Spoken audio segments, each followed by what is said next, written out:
कोयटा से खबर दें आपको, रेलवे स्टेशन के करीब धमाका हुआ है। पुलिस और रेस्क्यू टीमें रवाना हो गई हैं। कोयटा में रेलवे स्टेशन के करीब धमाका हुआ है। इब्तदाई मालूमात के मुताबिक पुलिस और रेस्क्यू की टीमें रवाना कर दी गई हैं। इस पर मजीद डिटेल्स हासिल करते हैं। शहाब उमर हमारे साथ मौजूद हैं। शहाब, कोयटा में धमाका हुआ, क्या डिटेल्स हैं?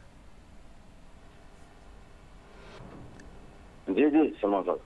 जी शहाब, आप हमें सुन सकते हैं तो बताइएगा, कोयटा में धमाका हुआ है, क्या डिटेल्स हैं इसकी? जी, ये जरगू रोड पर वाक़े जो रेलवे स्टेशन है उसके करीब जोरदार धमाका हुआ है। हमारी पुलिस और रेस्क्यू टीमों से बात हुई, उन्होंने बताया कि इस धमाके के नतीजे में कुछ अफराद जख्मी हुए हैं और इस वक्त पुलिस और रेस्क्यू टीमें मौजूद हैं और जो जख्मी अफराद हैं उनको सिविल अस्पताल मुंतकिल करने का अमल जारी है, जबकि पुलिस और रेस्क्यू टीमों की भारी नफरी इस वक्त वहाँ पे मौजूद है, क्योंकि ट्रेन की रवानी का भी वक्त है। इस वक्त वहाँ पे मुसाफिर और जो कुली और जो दीगर अफराद थे वहाँ पे मौजूद थे और इस हवाले से मजीद तफसीलात आ रही हैं। जी, और धमाके की जो शिद्दत और नीयत है, इस हवाले से वीडियो टीम को तलब कर लिया गया है। अच्छा, इस इलाके के बारे में बताइएगा। रेलवे स्टेशन है, आप बता रहे हैं, कितना इस वक्त वहाँ पे रश था? रश तो यकीनन होगा, रेलवे स्टेशन है। पुलिस क्या बता रही है इस मुतालिक? देखिए, मेरी पुलिस से बात हुई है, उन्होंने बताया क्योंकि ये रेलवे स्टेशन है, इसके आसपास सरकारी इमारत नहीं है और ये जो आता है रेलवे स्टेशन का है, इसके बिल्कुल जो रेलवे स्टेशन उसके गेट के सामने बताया जाए उसके करीब कहीं पे धमाका हुआ है। और चूंकि ट्रेन की रवानगी कोई 9-9:15 बजे ट्रेन की रवानगी का वक्त होता है, तो इस वक्त क्योंकि रवानगी के टाइम होता है तो रश लाजमी होता है। जो हमारी बात हुई है, जो शहाब उमर हमें इस मुतालिक अपडेट कर रहे थे। आगे चल से आपसे मजीद भी तफसीलात हासिल करेंगे। फिल वक्त शुक्रिया। अभी आपको खबर दें, मुल्तान शहर रात में भी पाकिस्तान के आलूदा तरीन शहरों में पहले नंबर पर एयर क्वालिटी इंडेक्स 1900 से तजावुज कर गया। लाहौर का दूसरा नंबर। पंजाब और KPK के कई शहरों में धुंध और स्मॉग के डेरे हैं। M1 4 से अकबरपुरा तक बंद कर दी गई है, जबकि मोटरवे M2 लाहौर से कोट सरवर तक बंद कर दी गई है। मोटरवे M3 समंदरी से दरखाना और M4 पिंडी भटियां से अब्दुल हकीम तक बंद है। मोटरवे M5 शेरशाह से झांगड़ा तक बंद। लाहौर सियालकोट मोटरवे भी बंद कर दी गई। लाहौर हाईकोर्ट का पंजाब भर में बाजार रात 8 बजे बंद करने का हुक्म। पंजाब भर में इतवार को भी तमाम बाजार बंद हैं। स्मॉग से मुतासरा 4 डिवीजन के 18 अजला में खेलों के मैदान, अजायब घर और चिड़ियाघर समेत तमाम तफरीही मकामात भी 17 नवंबर तक बंद हैं। लाहौर वॉल्ड सिटी अथॉरिटी ने तमाम सियाहती प्रोग्राम और तकरीबात 17 नवंबर तक मुअत्तल कर दी हैं।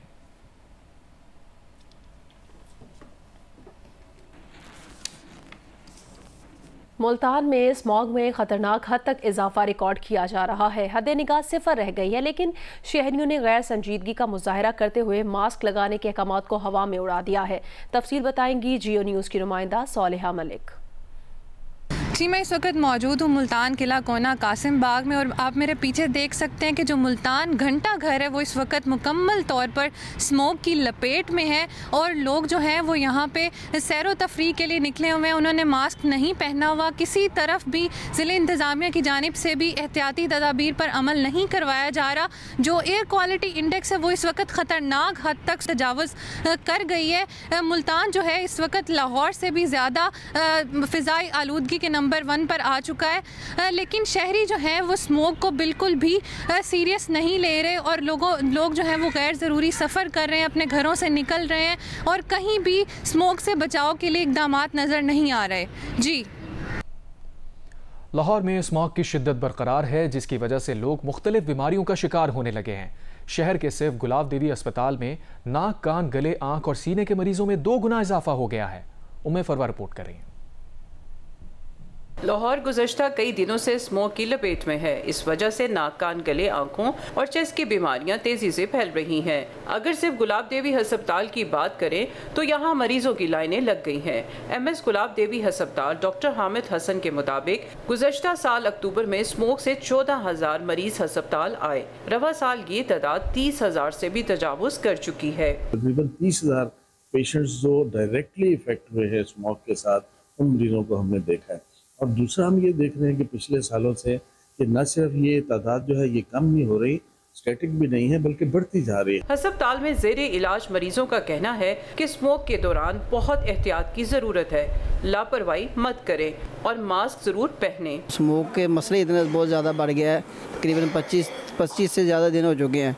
मेरी तबीयत मैंने कहा ठीक नहीं हो रही। फिर मुझे मौसम वो सही आया है तो मैं फिर वो उसमें दुखड़ा हूँ, मेरा सांस भी नहीं निकलता। ये मेहरबानी करें, गवर्नमेंट को भी चाहिए तो इसका ये पूरा ध्यान करें। आवाम को यही मैसेज है कि अपना मास्क पहने, ठीक है, और ग्लासेस लगाएं हैं। जो बाइक पे हैं उनके लिए ये है कि वो अपने हेलमेट का इस्तेमाल करें ताकि ये इस बीमारी से बच सकें। तिब्बी माहिरीन का कहना है कि जब तक शहर की फ़ज़ा साफ नहीं होती, मरीजों की तादाद में मुसलसल इजाफे का खदशा है। कैमरामैन सफदर अली के साथ उमे फरवा, जियो न्यूज़, लाहौर। अभी आपको खबर दें, मुरीदके में जीटी रोड कालाशाह काकू के करीब धुंध के बायस हादसा पेश आया है जिसमें 9 अफराद जख्मी हो गए हैं। रेस्क्यू हुकाम का कहना है कि मुसाफिर वैन सड़क किनारे खड़े ट्रक से टकरा गई थी। मुरीदके में जीटी रोड कालाशाह काकू के करीब धुंध के बायस हादसा पेश आया है। 9 अफराद जख्मी हुए हैं। रेस्क्यू हुकाम के मुताबिक मुसाफिर वैन सड़क किनारे खड़े ट्रक से टकरा गई है।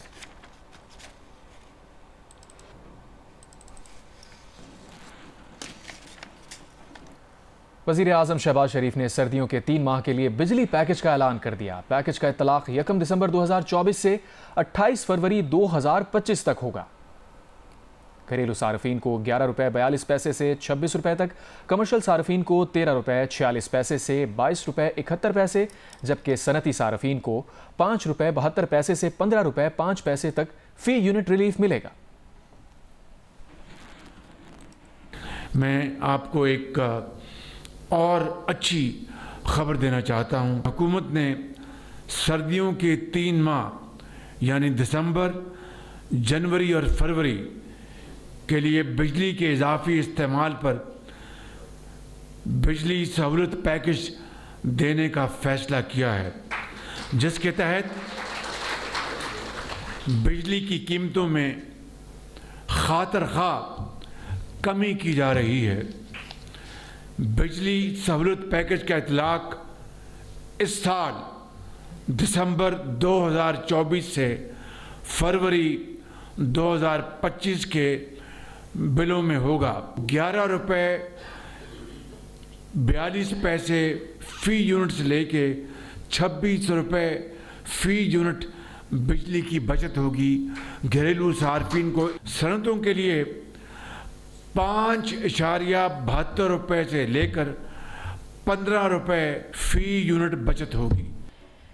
विफाकी वजीर तवानाई अवैस लगारी ने कहा कि विंटर पैकेज 3 माह के लिए अगर कामयाबी मिली तो ख्वाहिश है इसमें मजीद तोसी करेंगे। हमारा मकसद इजाफी बिजली को कैपेसिटी पेमेंट का बोझ डाले बगैर सारिफिन को देना है।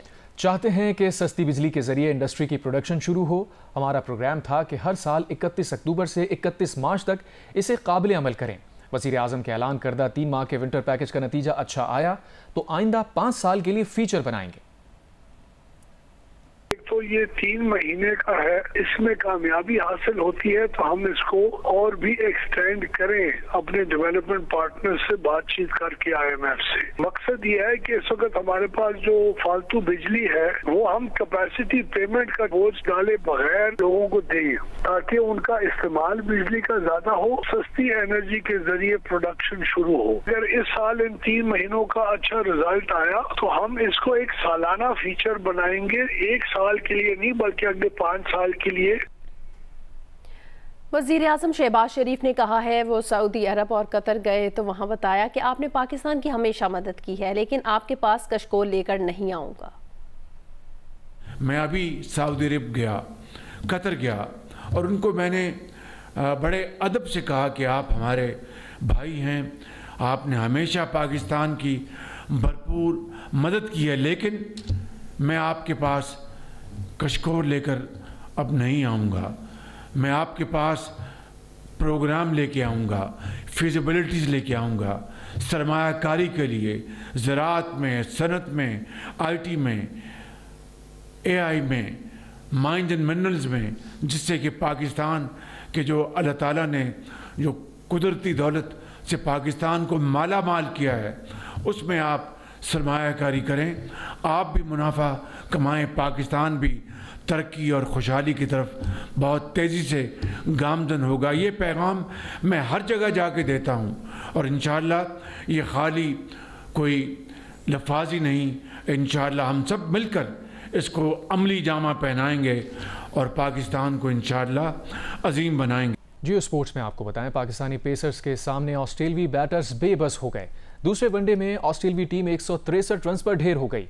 पाकिस्तान ने हदफ 27वें ओवर में 1 विकेट पर हासिल कर लिया। हारिस रऊफ ने ऐसे वार किए कि कोई ऑस्ट्रेलियाई टिक ही ना पाया। ऑस्ट्रेलियाई टीम 35 ओवर्स में 163 रन पर ढेर हो गई। स्टीव स्मिथ 35 रन के साथ नुमाया रहे। हारिस रऊफ ने सिर्फ 29 रन देकर 5 शिकार किए। शाहीन अफरीदी ने 3, हसनैन और नसीम शाह ने 1-1 विकेट हासिल की। 164 रन के ताकुब में साइम अयूब और अब्दुल्ला शफीक ने पुरएतमाद बैटिंग की। साइम ने 6 छक्के भी लगाए, 5 चौके टिकाए और सिर्फ 71 गेंदों पर 82 रन बनाए। पहली विकेट 137 रन पर गिरी। उसके बाद भी अब्दुल्ला शफीक का बैट रन उगलता रहा और बाबर आजम के साथ हदफ 27वें ओवर में पूरा कर दिया। अब्दुल्ला 64 और बाबर 15 रन बनाकर नॉट आउट रहे। 9 विकेट की फतह के साथ पाकिस्तान ने सीरीज 1-1 से बराबर कर दी। सीरीज का फैसलाकुन मैच इतवार को पर्थ में होगा। थल जीप रैली का आज तीसरा राउंड होगा, जिसमें स्टॉक कैटेगरी के मुकाबले होंगे। स्टॉक कैटेगरी में रेसर्स तकरीबन 200 किलोमीटर तवील ट्रैक पर गाड़ियां दौड़ाएंगे। तफसील बताएंगे मोहम्मद अदनान मुश्तबा। थल जीप रैली का तीसरा राउंड होगा। स्टॉक कैटेगरी के मुकाबले होंगे। स्टॉक कैटेगरी में आज जो सबसे पहले ट्रैक पर रवाना होंगे वो सैयद आसिफ इमाम हैं, जो गुज़िश्ता रोज सिर्फ 1 मिनट 46 सेकंड में जो ट्रैक मुकम्मल कर फिनिशिंग पॉइंट पर पहुंचे थे। आज दूसरे नंबर पर खालिद हमीद जो है वो ट्रैक पर रवाना होंगे, जिन्होंने गुज़िश्ता रोज 1 मिनट 50 सेकंड में जो है फासला तय किया था। जबकि तीसरे नंबर पर अब्दुल रसूल ट्रैक पर रवाना होंगे, जिन्होंने 1 मिनट 51 सेकंड पर ट्रैक मुकम्मल किया था गुज़िश्ता रोज। आज सारा दिन स्टॉक कैटेगरी के मुकाबले होंगे। स्टॉक कैटेगरी में भी A-B-C-D कैटेगरी के जो मुकाबले हैं उनमें रेसर्स में मुकाबला होगा। तो शायकीन को एक बहुत मज़ेदार मुकाबले देखने को मिलेंगे। यहाँ पर आपको ये बताता चलें 200 किलोमीटर तवील ट्रैक बनाया गया है स्टॉक कैटेगरी के लिए, जिसका मिड पॉइंट लैयक तहसील चुबारा में बनाया गया है, जबकि फिनिशिंग पॉइंट वापस छांगा मांगा टीले पे बनाया गया है। सारा दिन ये मुकाबले जारी रहेंगे।